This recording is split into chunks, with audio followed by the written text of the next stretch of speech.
Hey, hey, happy day. President Trump, there's nobody like him.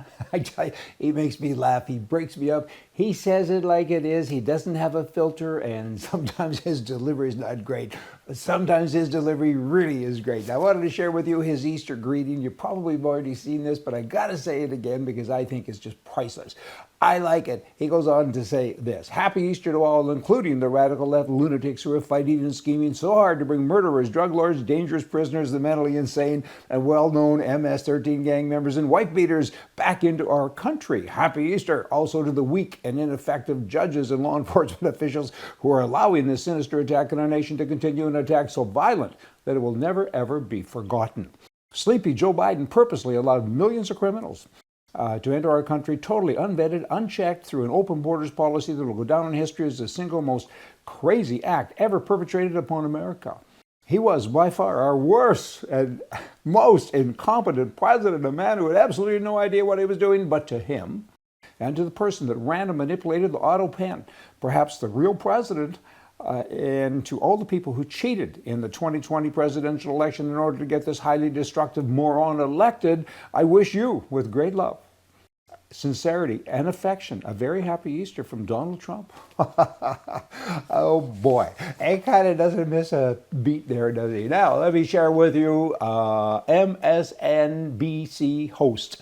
There's a host there, and she says people of color are next because the government, Trump, he's going out and he's picking people up, illegal people, and he's sending them somewhere else, and we're next. They're going to come and get us.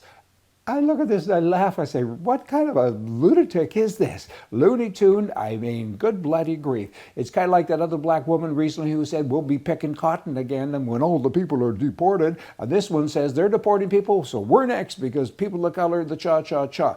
You know what? If she's illegal, then she's right, because she shouldn't be in the country. But if she's legal, I don't think it matters what color you are. Where does this come from? How about, I don't know, this terrorism confinement center that is being used now for all of the illegals? Maybe they should start adding mentally challenged people in there. I'm just sharing. Hey, who controls the media? Whoever does controls the mind. That's a fact. Hitler proved that. He controlled the mind. He brainwashed an entire nation, almost an entire world. He controls the mind, controls the media, rather, controls the mind. Sounds rather liberish, doesn't it? I mean, but in Germany it started with one party controlling the media, one party controlling the message, one party deciding what is true and the truth, one party censoring speech and controlling the opposition, one party dividing citizens into us versus them and calling on their supporters to harass them. It started when good people turned a blind eye and let it happen. Canada, are you listening? Canada, you have an election right away. Vote right. Many people in Canada are saying to me, what's the difference? Who cares? It does matter. One thing with conservative, the word inspires or creates the hope. At least the damage will stop. A conservative won't do any more damage. Can they repair the damage that's there? I don't know. Under that system that Canada has, maybe not. But certainly the damage will stop. The Liberals, they do new damage every couple of seconds. So vote right. Give it some thought. It doesn't matter who you like or if you like their kids or their wives or their cars. Vote for the policies. Vote for right. You got it? Right. Donald Trump, he recently signed an executive order that commands the dismantling of 7 government offices, that including the United States Agency for Global Media, which is parent company of Voice of America and Radio Free Europe, Radio Liberty, and so on. These are government controlled, back to the media, back to Hitler. And Canada has that, the CBC and everything else. And by the way, that guy running for the Liberal Party in Canada, he says, I want to take the CBC, which is owned by me, it's an extension of my government. They lose $1.5 billion a year. I'm going to up it to $3 billion because we like that.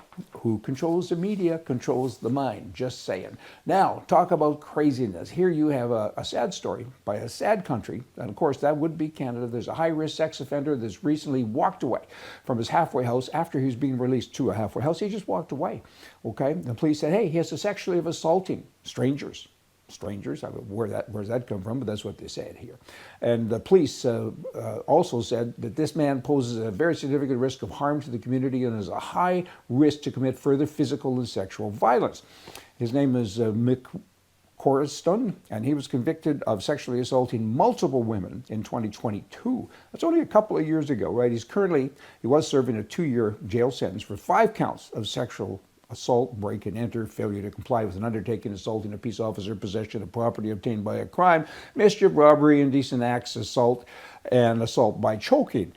And he's out walking around, and then he walked away from where he was supposed to be. What does that tell you about Canadian politics, leadership? If you get caught, if you're a legal gun owner and you have a license and everything, and you do something wrong with your gun, you get 3 or 4 years in prison. Guys like this, they can walk around with a gun. Bah, bah, bah, bah, bah. Not good. Makes me kind of upset.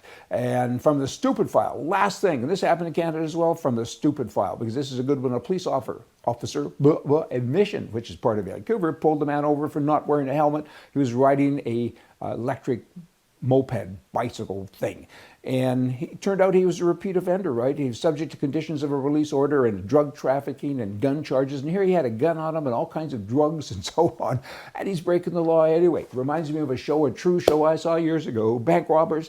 They had a successful bank robbery, and they were picked up, I don't know, the next day for speeding because they went over the speed limit by a lot, and all the money was in the trunk and stupid thief file. Hey, y'all come back. Right is right, left is wrong. See ya.